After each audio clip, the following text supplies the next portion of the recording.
The United States has special ops forces, meaning intelligence and military operations, in more countries than they have embassies. They have embassies in roughly 1/3 of all the countries in the world, but they have special ops forces in roughly 3/4 of all the countries on Earth. The U.S. has carried out at least 469 military interventions since 1798, but more than half of those have been carried out in just the last 30 years. In other words, they've carried out more military operations around the world in just the past 3 decades than in the preceding 200 years.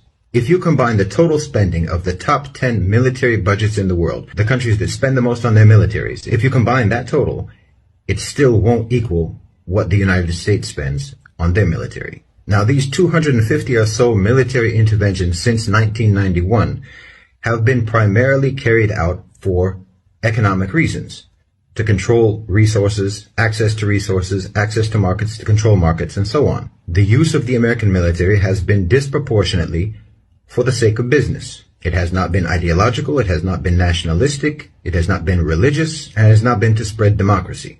The U.S. military does not enter a country except that it is either following or followed by businessmen. Now, I'm saying all of this to explain that whenever we talk about the U.S. doing this or that, we're not talking about the United States per se. We are talking about the military and political power of the U.S. being mobilized or being used to promote or secure or protect the interests of a financial elite who may or may not be American, but who are themselves not loyal to the U.S. This has to be understood. Whenever people start talking about the world moving from being a unipolar world to a multipolar world, because you're simply mistaken if you believe that the United States of America is in and of itself the unipolar power in global affairs. The U.S. is simply the strongest and most coercive instrument of power in the world, and it is utilized by a contingent of financial elites who belong to no nation. The owners and controllers of global financialized capital constitute the unipolar power in the world today. It's a private sector power. They are not a country, they are not a nation state, but they dominate global affairs. As long as this remains the case, there is never going to be any genuine multipolarity in international relations. So it would be useful for you to start thinking of investors or thinking of the rich as being their own nationality. Their interests and agendas have nothing to do with the security or well-being of the nations in which they hold citizenship.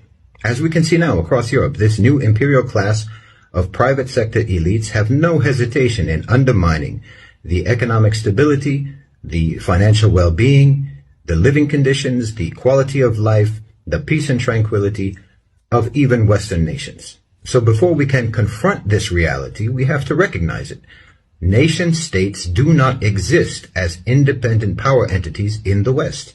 They are subordinate to a private sector, a national class of imperialistic owners of capital.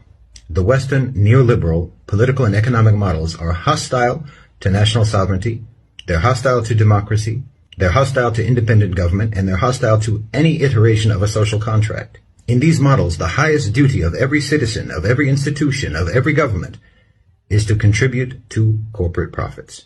It is quite simply greed gone mad.